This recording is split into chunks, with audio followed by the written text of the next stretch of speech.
Capítulo sexto. Las pruebas. El cometido del proceso penal está en saber si el imputado es inocente o culpable. Esto quiere decir, ante todo, si ha ocurrido o no ha ocurrido un determinado hecho. Un hombre ha sido o no ha sido matado. Una mujer ha sido o no ha sido violada. Un documento ha sido o no ha sido falsificado. Una joya ha sido o no ha sido sustraída. Sería necesario saber ante todo qué es un hecho. Son palabras que se emplean intuitivamente, se las complean de manera aproximativa, pero es necesario que nos detengamos a reflexionar sobre ello. El hecho es un trozo de historia, y la historia es el camino que recorren desde el nacimiento hasta la muerte de los hombres y la humanidad. Un trozo de camino, pues, pero de camino que se ha hecho, no del camino que se puede hacer. Saber si un hecho ha ocurrido o no quiere decir volver atrás. Este volver atrás es lo que se llama hacer historia. No es un misterio que en el proceso, y no solamente en el proceso penal, se hace historia. Digo, no es un misterio para los juristas, los cuales desde hace mucho tiempo han puesto en él su... A ver, un micrófono más cerca. No han puesto en él su atención, pero puede sorprender al hombre de la calle, el cual mi discurso está dirigido. Esto ocurre porque estamos habituados a considerar la historia de los pueblos, que es la gran historia, pero existe también la pequeña historia, la historia de los individuos. Incluso no existiría aquella sin esta, de igual manera que no existiría la cuerda sin los hilos que en ella están arrollados. Cuando se habla de historia, el pensamiento vuela a las dificultades que presenta para reconstruir el pasado, pero son, si se tienen en cuenta la medida, las mismas dificultades que se deben superar en el proceso. Con esto de peor, el delito es un trozo de camino del cual quien lo ha recorrido trata de destruir las huellas. Sucede lo contrario de lo que ocurre normalmente en cuanto al contrato. Cuando uno compra, y tanto más si la cosa tiene valor importante, conserva por lo general mediante un documento la prueba de haber comprado. Cuando roba, destruye lo mejor que puede las pruebas de haber robado. Las pruebas sirven precisamente para volver atrás, o sea, para hacer, o mejor aún, para reconstruir la historia. Como hace quien, habiendo caminado a través de los campos, quiera recorrer en sentido contrario el mismo camino.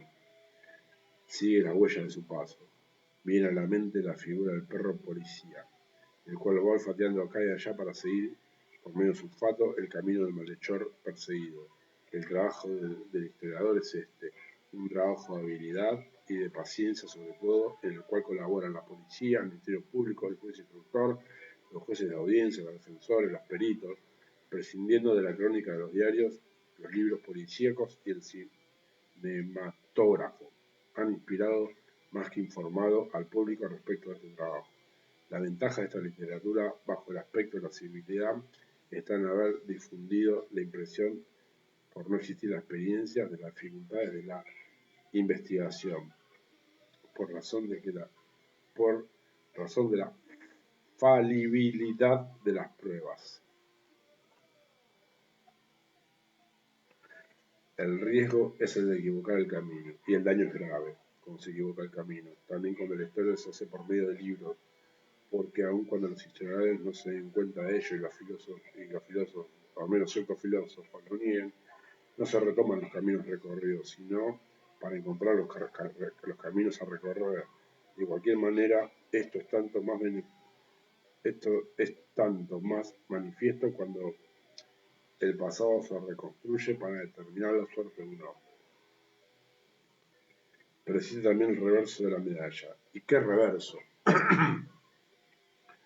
Perdón.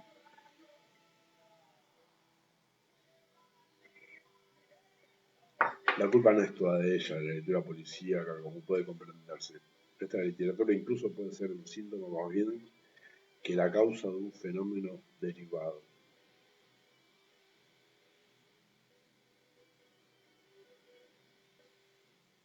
Me hace acordar a una autora estadounidense, si mal no recuerdo,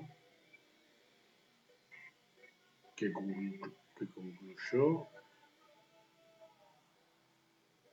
que los derechos humanos derivaban de las novelas.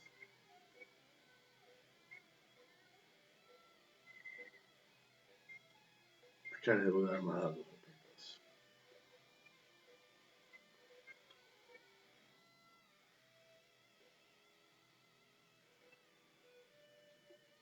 Porque las novelas hicieron nacer el sentimiento de empatía.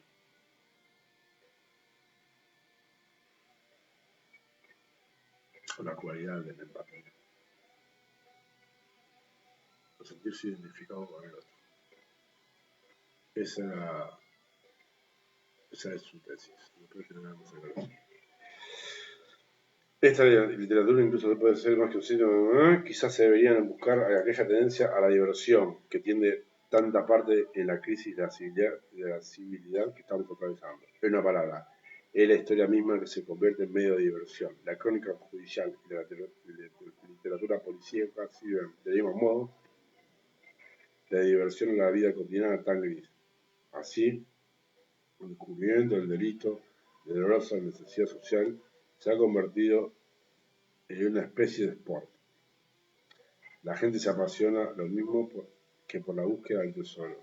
Periodistas profesionales, periodistas diletantes, periodistas improvisados, no tanto colaboran cuando hacen competencia a los oficiales de policía o a los jueces instructores. Y lo que es peor, hacen sus negocios. Cada delito desencadena una serie de investigaciones, de conjeturas, de informaciones, de indiscreciones. Policías y magistrados de vigilantes se convierten en vigilados por grupos de voluntarios dispuestos a señalar cada uno de sus movimientos, a interpretar cada uno de sus gestos, a publicar cada una de sus palabras. Los testigos son olfateados como una liebre por el galgo, después a menudo explotados, sugestionados, comprados. Los abogados son el blanco de los fotógrafos y de los periodistas, y con frecuencia, por desgracia, ni siquiera los magistrados logran oponer a esta fenecida resistencia que querría el ejército de su oficio austero. Esta degeneración del proceso penal es uno de los síntomas más graves de la civilidad en crisis. Es incluso difícil representar todos los daños debido a la falta de aquel recogimiento que a ningún otro cometido es tan necesario como aquel que en el proceso penal se debe desarrollar. No el más grave, pero desde luego el más llamativo es aquel que se refiere al respecto del imputado. La Constitución italiana ha proclamado solemnemente la necesidad de tal respeto de que el imputado no debe ser considerado culpable y no sea condenado por una sentencia definitiva. Pero esta es una de esas normas que sirven solamente para demostrar la buena fe de aquellos que la han elaborado. En otra palabra, la increíble capacidad de forjarse ilusiones de que están dotadas las revoluciones. La increíble capacidad de forjarse ilusiones de las que están dotadas las revoluciones. Desgraciadamente,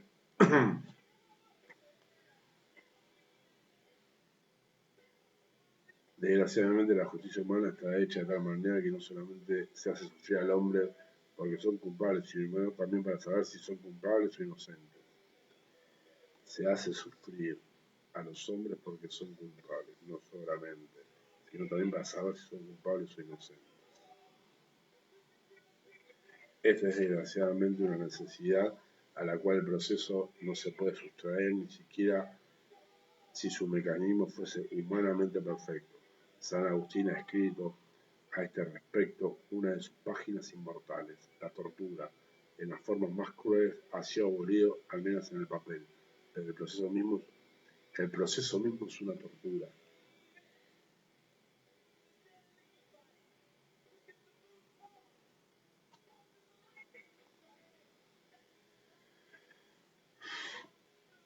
Hasta cierto punto, he dicho, no se puede prescindir de ella, pero la denominada civilización moderna ha exagerado de un modo inverosímil e insoportable esta triste consecuencia del proceso. El hombre, cuando sobre él recae la sospecha de haber cometido un delito, es dado ad bestias, como se decía en un tiempo de los condenados ofrecidos como pasto a las fieras. La fiera, la indomable insaciable fiera, es la multitud. El artículo de la Constitución que se hace la ilusión de garantizar la incolumnidad del imputado es prácticamente inconsiderable con aquel otro artículo que sanciona la libertad de prensa. Apenas ha surgido la sospecha, el imputado, su familia, su casa, su trabajo son inquiridos, requeridos, examinados, desnudados a la presencia de todo el mundo. El individuo de esta manera es convertido en pedazos. Y el individuo, recordémoslo, es el único valor que debería ser salvado por la civilidad. Y el individuo, recordémoslo, es el único. Pero existe otro individuo en el centro del proceso penal junto al imputado, el testigo. Los juristas fríamente clasifican al testigo junto con el documento en la categoría de las pruebas y hasta una cierta categoría de las pruebas. Esta frialdad suya es necesario, como en el estudioso de anatomía que secciona el cadáver, pero si se olvida de que mientras el documento es una cosa, el testigo es un hombre. Un hombre con su cuerpo y con su alma, con sus intereses, con sus tentaciones, con sus recuerdos y sus olvidos, con su ignorancia y con su cultura, con su valentía y con su miedo. Un hombre que en el proceso coloca en una posición incómoda y peligrosa, coloca en una posición incómoda y peligrosa, sometido a una especie de requisición por utilidad pública, apartado de su negocio y de su paz, utilizado, exprimido, inquirido, convertido en objeto de sospecha.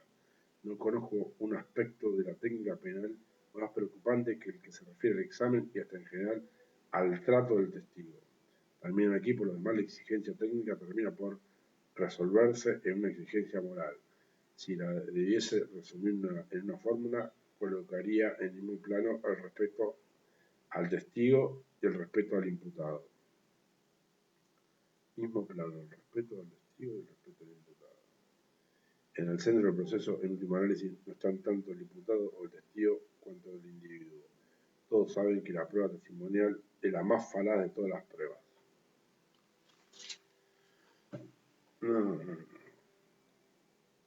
Todos saben que la prueba testimonial es la más falaz de todas las pruebas.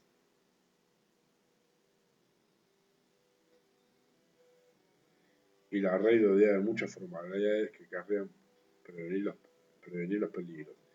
La ciencia jurídica llega hasta el punto de considerarla un mal necesario. La ciencia psicológica regula e inventa incluso instrumentos para su valoración, o sea, para discernir la verdad de la mentira. Pero el mejor modo de analizar el resultado ha sido y será siempre el de reconocer en el testigo un hombre y concederle el respeto que merece todo hombre.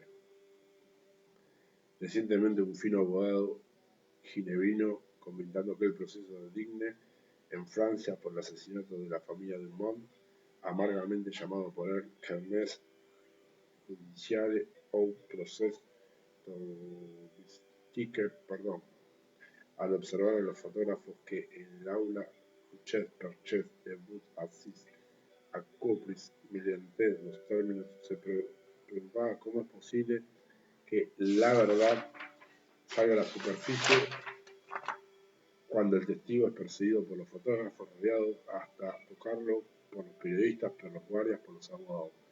Incluiría, pensando profundamente, no se sabe ni la razón ni el alma bajo el soplo de la multitud. Sin embargo, la gente está persuadida de que esta produce tales fenómenos, sea una civilidad en progreso, y se puede esperar con confianza que algún jurista o un filósofo construya una magnífica teoría tanto del arte como de la historia de masas, sosteniendo que es el historiador recogido, cauto, absorto de pensar las pruebas como el químico, con sus balanzas y con sus probetas. Es una figura de otros tiempos, cara solamente a la nostalgia de algún superviviente del siglo XIX, como este viejo jurista que toca hacernos conocer una verdad a cuyo descubrimiento se ha dedicado toda su vida. Sin palabras. Sin palabras.